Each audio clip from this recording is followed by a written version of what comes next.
ఆధ్వర్యంలో బీసీ రిజర్వేషన్ల పరిరక్షణ సమితి ఏర్పాటు చేసిన బహుజన ఐక్య వేదిక బహుజన ఆత్మీయ సమావేశానికి విచ్చేయడం జరిగింది।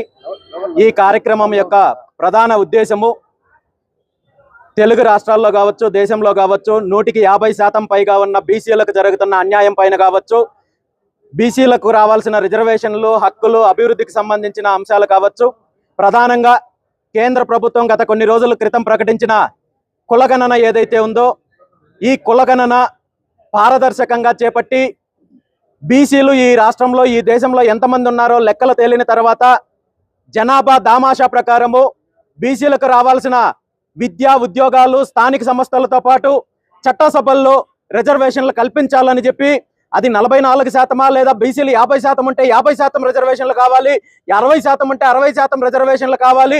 గత 75 సంవత్సరాల నుండి బీసీలకు సంబంధించిన సమస్యలపైన రిజర్వేషన్లపైన కాలయాపన జరిగింది। కానీ ఇక మీదట కాలయాపన జరిగితే రాబోయే రోజుల్లో ఈ ఉద్యమము ఉధృత రూపంలో ఉంటుందని చెప్పి తెలియజేస్తూ ఖచ్చితంగా ఇప్పటికైనా పార్టీలు కూడా దీనిపైన స్పష్టమైన ప్రకటన ఇవ్వాలని చెప్పి ముఖ్యంగా ఆంధ్రప్రదేశ్కి సంబంధించిన ప్రతిపక్ష పార్టీ అదేవిధంగా అధికారంలో ఉన్న తెలుగుదేశం పార్టీ ముఖ్యమంత్రి చంద్రబాబు నాయుడు గారు ఈ విషయంలో స్పష్టమైన ప్రకటన చేయాలని, కులగణనకు సంబంధించిన ఇప్పటి వరకు మీరు మీ అభిప్రాయాన్ని కానీ మీ పార్టీ అభిప్రాయాన్ని కానీ తెలియజేయలేదు కాబట్టి కులగణనకు మీరు వ్యతిరేకమా అనుకూలమా అనేది తెలియజేయాలి।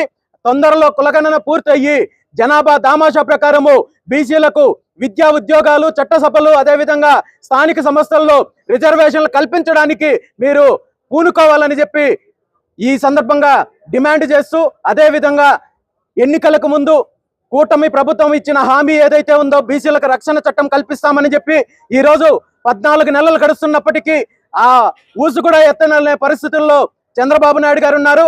దీనిపైన ఖచ్చితంగా వెంటనే నిర్ణయం తీసుకొని బీసీలకు రక్షణ చట్టాన్ని తీసుకురావాలని చెప్పి ఈ సందర్భంగా డిమాండ్ చేస్తూ రాబోయే రోజుల్లో బీసీల యొక్క రిజర్వేషన్ల అంశం పైన కావచ్చు, మిగిలిన అంశాల పైన కావచ్చు అన్ని రకాలుగా పోరాటం చేయడానికి బీసీవై పార్టీ సిద్ధంగా ఉందని చెప్పి టీఆర్టీసీ చేస్తున్న సంఘాలకు నాయకులకు పూర్తి స్థాయిలో మద్దతు ఉంటుందని చెప్పి ఈ సందర్భంగా తెలియజేస్తున్నారు।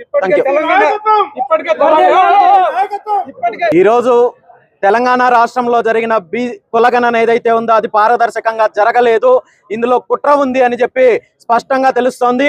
ఇది గ్రామ స్థాయిలో పంచాయతీ స్థాయిలో లెక్కల తేలాలు తప్ప రాష్ట్రంలో ఇంతమంది ఉన్నామని చెప్పి ప్రభుత్వం ప్రకటిస్తే వినడానికి ఎవరు సిద్ధంగా లేరు।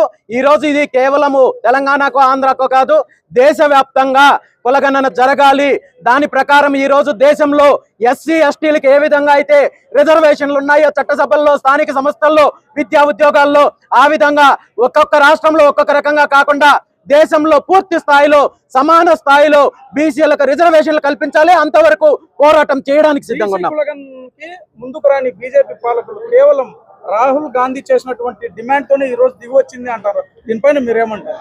ఈరోజు బీసీ కులగణన జరగాలని చెప్పి అనేక పార్టీలు, నాయకులు, సంస్థలు, సంఘాలు అనేక రకాలుగా అన్ని రాష్ట్రాల్లో పోరాటం చేశారు। ఈ పోరాటం ఫలించే ఈరోజు కేంద్ర ప్రభుత్వం నిర్ణయం తీసుకుంది। ఇది కేవలం ప్రకటనకు పరిమితం కాకుండా వీలైనంత తొందరగా బీసీ కులగణన చేపట్టాలి, సమగ్ర కులగణన చేపట్టాలి।